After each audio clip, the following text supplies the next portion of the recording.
Welcome back students.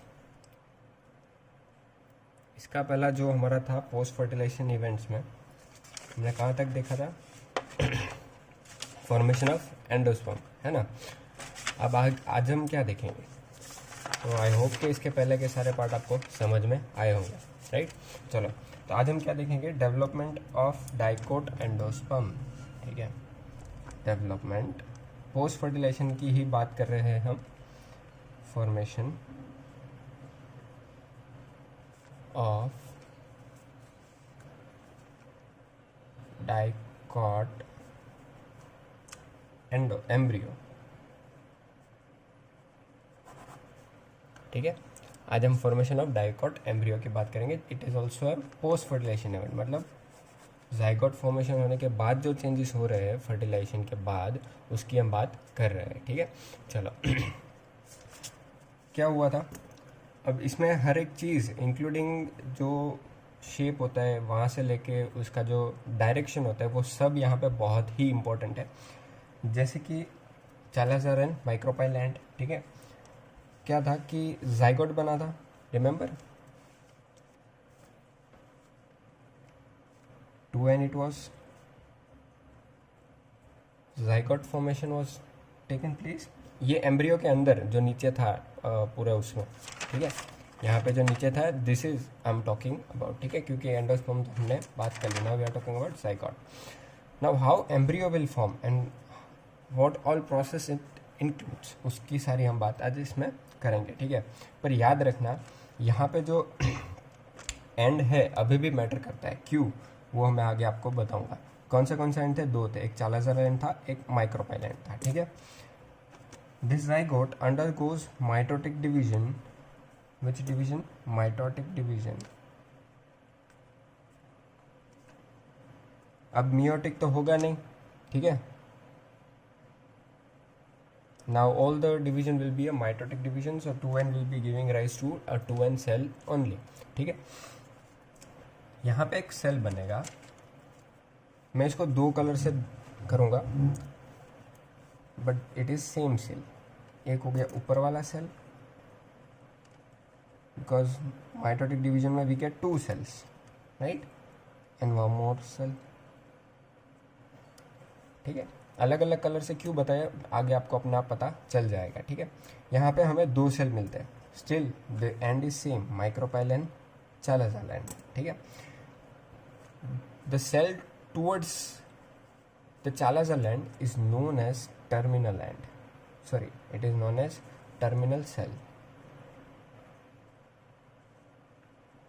And the cell towards the micropyland is known as basal cell. अब आप सोच रहे होंगे कि सर ये नीचे इसलिए बेजल, ये टर्मिनल, नहीं, ऐसा नहीं है, ठीक है। हमने देखा था, हमने टाइप्स ऑफ ओवरी देखे थे, रिमेंबर, को याद होगा, we saw the types of ovaries, ठीक है। उसमें हम जो नॉर्मली पढ़ रहे थे वो कौन सा था? एनाट्रोपस टाइप, ठीक है। तो यहाँ पे क्या था हमारा? Zygote in this case, but what about in this case? इसके केस में क्या होगा? यहाँ पे जाइगोट इधर है, तो इधर जो अंदर जो माइटोटिक डिवीजन होगा जाइगोट का, it would be something like this. तो in this case this one would be a basal cell and this one will be a terminal cell because the ovary is situated upward direction, right? and इसमें उल्टा है, यहाँ पे जो ये 2 में divide होगा, इसमें ये नीचे ये ऊपर आएगा, मतलब ये वाला सेल अब ऊपर की साइड ग्रो करेगा, ये वाला सेल नीचे की साइड। बट अगर ये उल्टा होता है इन दिस केस, तो ये वाला सेल जो इसमें जो ऊपर था वो इसमें नीचे आएगा, मतलब इसमें नीचे वाला टर्मिनल हो जाएगा एंड ऊपर वाला क्या हो जाएगा? Basal cell, right. सो याद रखना इसलिए माइक्रोपाइलैंड, चालाज़ारन आर इम्पॉर्टेंट, ठीक है। तो हम ज़्यादातर किसकी बात करते हैं कि एनाट्रोपस एंड एनाट्रोपस ओविल की, because most of the plant में हमें यही देखने को मिलता है। So we are talking about general things, right. तो अब आगे देखते हैं, इसलिए मैंने बोला था कि माइक्रोपाइलैंड, चालाज़ारन आर इम्पॉर्टेंट, ठीक है। अब क्या होगा?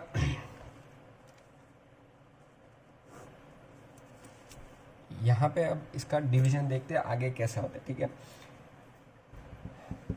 बेसल सेल है वो अलग डिवीजन करेगा, ये भी अलग डिवीजन करेगा, दोनों करेंगे mitotic division, but the difference would be something different, like थोड़ा अलग होगा, दोनों का एक दूसरे से डिवीजन अलग होगा। जैसे कि पहले बात करते हैं यहाँ पे बेजल सेल की, तो basal cell will be dividing vertically, मतलब ऐसे वर्टिकल डिवीजन करेगा। जैसे कि ये बेजल सेल है, मान लो इट डिवाइडेड फर्स्ट टाइम, तो ये एक और सेल बनाएगा, फिर ये दोनों ने एक और बार डिवीजन किया, मतलब दो और बनेंगे, फिर दो और, राइट।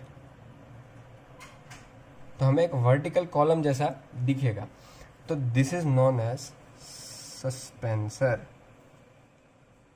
इसको हम क्या कहेंगे? सस्पेंसर, ठीक है। और at the end of the suspensor cell will be find a huge cell जो इसके साइज से थोड़ा बड़ा होगा, and this is known as haustorial cell.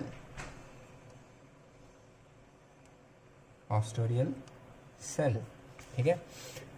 सारे के सारे 2n है because all is undergoing a mitotic division, ठीक है। बट डिफरेंस क्या है कि दोनों जो सेल है वो अलग अलग डिफरेंट वे से डिवाइड हो रहा है। ये हो गया ऊपर की, नीचे के सेल के बाद। अब आता है टर्मिनल सेल के बाद। टर्मिनल सेल डिवाइड्स, ये क्या होता है कि ऐसे टेढ़ा मेढ़ा डिवाइड होता है, तो बंच ऑफ सेल बनता है। तो बंच ऑफ सेल बनेगा मतलब मास ऑफ सेल होगा, पर ये ऐसे नहीं हो जाएगा, पहले बनेगा 4 सेल वाला स्ट्रक्चर, ठीक है। we'll see a 4 cell structure, and this is known as pro-embryonal quadrant. This is known as pro-embryonal quadrant. किसी किसी बुक में सिर्फ लिखा होगा प्रो एम्ब्रियो, किसी किसी में प्रो एम्ब्रियो क्वाड्रेंट लिखा होगा, क्योंकि 4 सेल है। पहले 4 सेल वाला स्ट्रक्चर देखने को मिलता है हमें, ठीक है। इसमें क्या क्या हुआ, अगर आपको पॉइंट वाइज लिखना भी है कि what happens in this process, तो I write here basal cell undergoes transverse division, basal cell undergoes transverse division, and terminal cell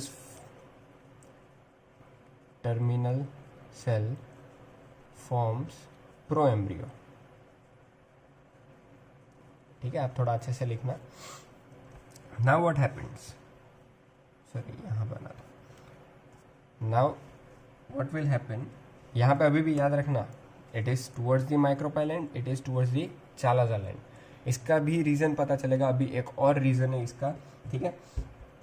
अब क्या होगा देखो, सस्पेंसर तो ऐसा का ऐसा ही रहेगा, ठीक है। जो चेंजेस होने वाला है वो इसमें होने वाला है, that is our pro embryo. Pro embryo undergoes more divisions,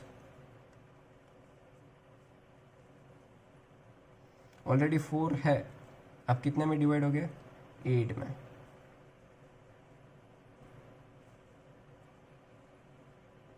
so 1 2 3 4 5 6 7 and 8, ठीक है। एंड सब suspensor and all are the same, ठीक है, नो चेंजेस इन दैट।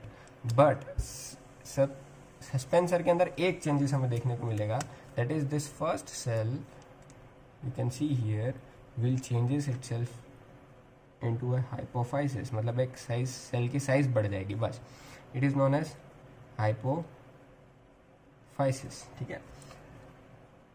और यहाँ पे ये जो स्ट्रक्चर बना, ये क्या बना?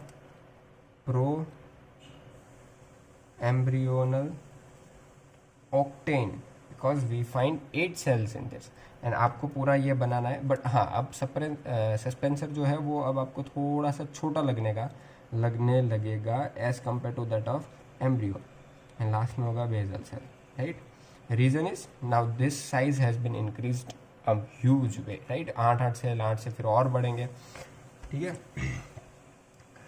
अब क्या होगा, स्टिल माइक्रोपाइलेंड, चालाजालैंड। मैं आपको पहले समझा देता हूँ कि ये सस्पेंसर क्यों बना, ठीक है।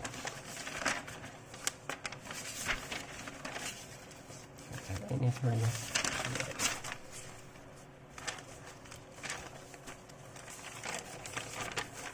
चलो आप देख रहे हो यहाँ तक का जो हुआ, हम उसकी बात कर रहे हैं, ठीक है।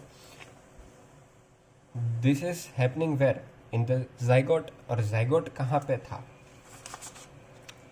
एम्ब्रियो, यहाँ पे था जाइगोट, ठीक है। यहाँ पे ये सारी प्रोसेस हो रही थी। तो अब क्या हुआ, तो आपको तो पता ही होगा, यहाँ पे दूसरे सारे सेल्स थे बहुत सारे, मिसलेनियस, इसके बीच में ये इंटेग्यूमेंट्स थे, राइट। फिर यहाँ पे हमारी ओवरी थी, ओव्यूल था। तो देख रहे हो zygote is at the bottom of the ovule, ठीक है। यहाँ पे सब सेल्स होंगे, endospermic cells. So now what happens कि जो ये एम्ब्रियो बना, जाइगोट बना, वो कैसा बना कि यहाँ पे एक बेजल सेल, ये वाला जो बड़ा वाला सेल है हॉस्टेरियल सेल, उसके ऊपर सारा सस्पेंसर, और जो प्रो एम्ब्रियो बना वो इधर बना, पहले इधर था, अब यहाँ से अंदर आ गया। मतलब इन शॉर्ट इस ये जो सस्पेंसर है उसने क्या काम किया, to push the embryo a bit inside of ovule, ठीक है। उसने क्या काम किया कि ये जो यहाँ पे जो एम्ब्रियो बनने वाला था उसको थोड़ा अंदर धकेलने का काम किया। तो ये माइक्रोपाइल एंड था, ये चालाज़ल एंड था, has pushed towards the chalazal end to put the embryo at the centre, ठीक है। तो सीड हमेशा फ्रूट के सेंटर में देखने को मिलेगा, ये इसका रीज़न है, ठीक है। I hope you understand that.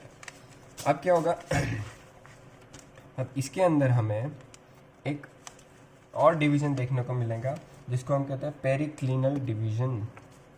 Will see periclinal division, not in this, will be seeing division in this. और साथ साथ में हम इसका भी डिवीजन देखेंगे।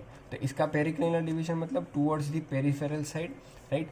तो इसका स्ट्रक्चर कैसा है देख रहे हो, यहाँ पे मैंने दोनों का अलग कलर इसलिए बताया था क्योंकि दोनों में अलग अलग डिविजन्स देखने को मिल रहे थे, ताकि हम समझ पाए कि दोनों में कौन से डिवीजन हो रहे हैं, इसलिए we used a different pens, right.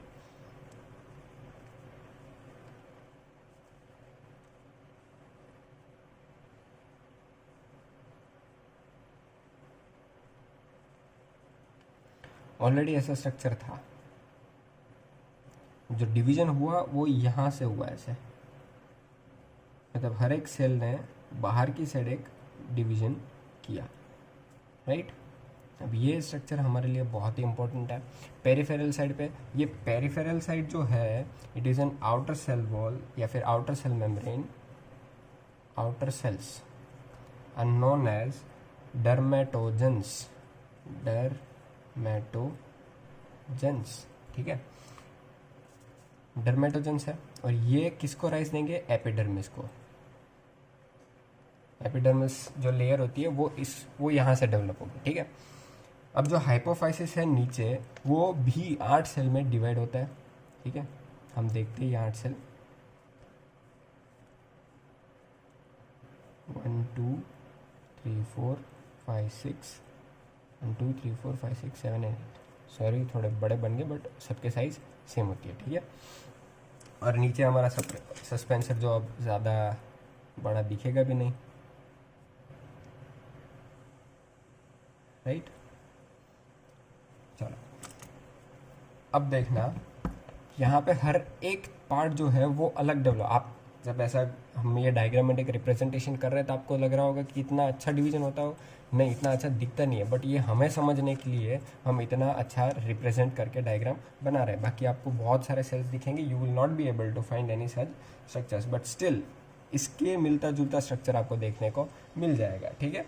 चलो अब देखते हैं किस में से क्या बनेगा। यहाँ से हाफ पार्ट में डिवाइड हो रहा है, ये ग्लोबुलर जो स्ट्रक्चर आपको दिख रहा है, it is upper part and lower part, दो में दिख रहा है, ठीक है। Upper part will be responsible for the formation of plumule and cotyledon, cotyledon, ठीक है। क्योंकि एम्ब्रियो से क्या बनने वाला है, सीड, जाइगोट से हमें पता है ना सीड बनने वाला है, तो सीड के जो हमें पता है, हम बात कर रहे हैं डाइकोट सीड की, तो इसमें 2 कोटिलिडन्स होंगे, right. So the cotyledons will be forming from this end plumule will be forming from the upper part of the globular part, ठीक है। फिर ये नीचे वाला है, it is responsible for the hypocotyl, hypocotyl this is responsible, ये नीचे वाला लोअर वाला पार्ट। फिर इसमें जो 8 सेल है उसमें से 4 जो सेल ऊपर वाला है, it will be responsible for the root cortex, ठीक है, हमने 11th में देखा था ना वो स्ट्रक्चर, उसमें रूट कॉर्टेक्स देखा था, वो इसमें से डेवलप होना चालू होगा। और फिर लास्ट वाला ये 4 सेल है, it will be responsible for the formation of root cap and root tip. ठीक है, अब ये तब तक तो डीजनरेट होना चालू हो जाएगा, मतलब ये ऑलमोस्ट गायब हो जाएगा। अब नेक्स्ट स्ट्रक्चर हमें कैसा देखने को मिलेगा ना, उसी मैंने पहले बोला था कि इतना सिस्टमेटिक वे में ऐसे सेट तो होंगे नहीं, हमें तो कुछ अजीब सा ही दिखेगा, right. So now this will start developing into a bunch of cells, all the cells will start developing into a bunch. तो व्हाट वी विल सी, हम स्टेप बाय स्टेप देखते हैं। सबसे पहले आते हैं नीचे, ये रूट कॉर्टेक्स पे, ठीक है। It is something like this, जो डेवलप होना चालू होगा एज ए रूट टिप, ठीक है।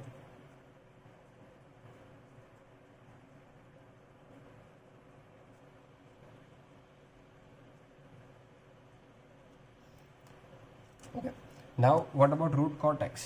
So now there is root cortex, ठीक है। उसके ऊपर क्या था, हाइपोकोटाइल, क्या है hypocotyl, and about that we will find the cotyledons and plumule. दो चीज़ हमें देखने को मिलेगी, पर यहाँ पे हमें जो देखने को मिलेगी it would be in heart shape, would be in heart shape। अब सब सेल्स एक ही जैसे होते हैं, बट यहाँ पे हम एक ही पेन से बना रहे हैं, तो यहाँ पे मैं आपको सिर्फ शेप अलग अलग दिखा रहा हूँ, ठीक है। And plumule will be here, ठीक है। This is plumule, plumule, this is cotyledon, यहाँ पे दोनों एंड जो है कॉटिलिडन बनाएंगे। दिस इज आवर व्हाट, ये क्या है, hypocotyl, this is root cortex, this is root cap and tip, ठीक है। ऐसा स्ट्रक्चर देखने को मिलेगा। अब देखो इसमें और इसमें आपको चेंजेस देखने को मिलेंगे। एक तो development of the cells, huge numbers of cells difference में। दूसरा यहाँ पे एक आपको हार्ट शेप्ड एम्ब्रियो दिख रहा है, जबकि यहाँ पे ग्लोब्यूलर, बस इसी के बेसिस पे इसके नाम है, this is known as globular embryo, this is heart shape embryo. और इसके बाद वाला जो स्ट्रक्चर होगा वो हमारा होगा कि यहाँ से अब हमें कॉटिलिडन्स बेंड करते हुए दिखेंगे, ग्रो तो कर ही रहे, कहाँ पे बेंड होंगे, ये वाला यहाँ से ऐसे बेंड होगा और ये वाला भी इसी साइड बेंड होगा, ठीक है। I will show it here, it was on this is our hypocotyl. यहाँ से डेवलप हुआ क्या,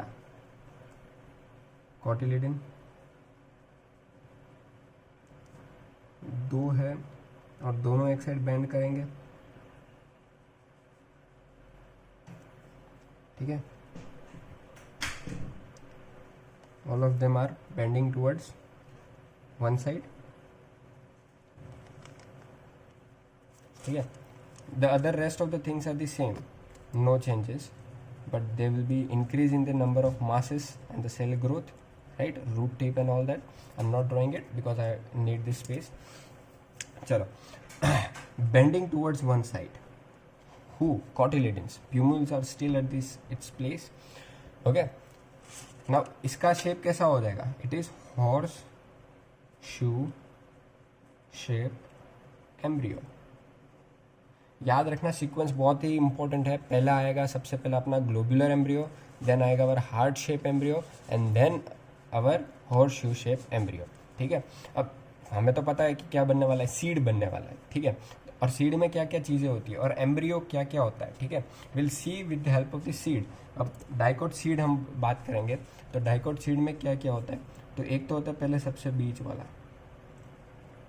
जिसको हम एम्ब्रियो कहते हैं, एम्ब्रियोनल एक्सिस, ठीक है। और इसमें लगे होते हैं दो कॉटिलिडन्स, क्योंकि हम डाइकोट की बात करें तो दो कॉटिलिडन्स हमें देखने को मिलता है, it is not a butterfly. दो कॉटिलिडन्स, हमने क्या किया, ऐसे सीड जो होता है उसको ऐसे खोल के यहाँ पे ये जो दिख रहा है आपको बीच वाली line, it is embryonal axis and this both the hands, हमारी जो हथेली है वो दोनों क्या हो जाएंगे हमारे कॉटिलिडन्स, ठीक है। तो वरना सीड ऐसे होता है, आपने वो चना और वो सब खोला ही होगा। तो this is what will see. Now let us see what else we will see. सबसे पहले सब के अंदर micropyle end chalazal end is important, ठीक है, याद रखना। तो ऐसे ही हमें सीड देखने को मिलेंगे। तो सबसे ऊपर क्या है यहाँ पे, प्यूम्यूल है, you can say it plumule, so here it is the plumule end, right. What is this, plumule. और सबसे नीचे क्या आ जाएगा हमारा, that is root cap, root tip, उसको हम कहते हैं रेडिकल। जो दोनों कॉटिलिडन यहाँ पे एम्ब्रियोनल एक्सिस के साथ लगे हुए हैं, this is known as cotyledonary node, cotyledonary node, ठीक है। और ये दोनों क्या है, दिस आर कॉटिलिडन्स। अब दो स्पेस अभी भी बचती है, एक ये ऊपर वाली, दिस इज क्या देखा था, it is epicotyl, epi, and the below part is known as hypocotyl. और हाइपोकोटाइल के साथ फिर क्या अटैच है, यहाँ पे रेडिकल वाला part, see we can see, यहाँ पे हम पूरा स्ट्रक्चर का देख सकते हैं, राइट। फिर धीरे धीरे वो ग्रो हो जाएगा एज ए सीड या फिर एम्ब्रियो। तो ये पूरा जो है this is known as embryonal axis. क्या हो जाएगा, ये एम्ब्रियोनल एक्सिस बन जाएगा, अंडरस्टूड। तो ये हो गया पूरा अपना sequence and this is the structure of A dicot. याद रखना, formation of A dicot embryo.